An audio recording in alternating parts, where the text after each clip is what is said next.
Ladies and gentlemen, we got him.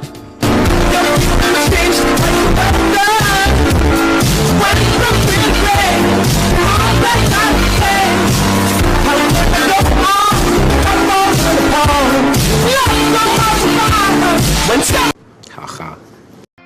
Je jen jediná cesta, jak se dá dneska kritice vyhnout. Nic nedělat, nic neříkat a ničím nebýt.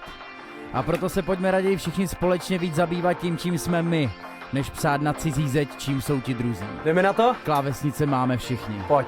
Zbytek už je jenom na nás. Rádi píšem na cizí zeď a další jet, plní další jet.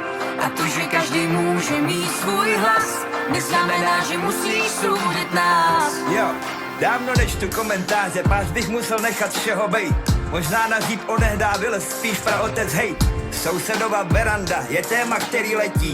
Uklid svojí ráno, bude stejně samý smetí. Ti poviem, bracho, rešpektuje svojho hejtera, predurčené milovať je každému, kdo nenávidel. A naši bili sa o slobodu ešte včera, tak pretvárne vedomí, že popieraj nezmysel. Píšem na cizí zeď a další jet, plní další jet.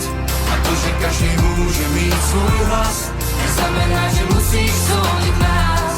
Rádi píšem na cizí zeď a další jet, plní další jet. A to, že každý může mít svůj hlas, neznamená, že musíš soudit nás.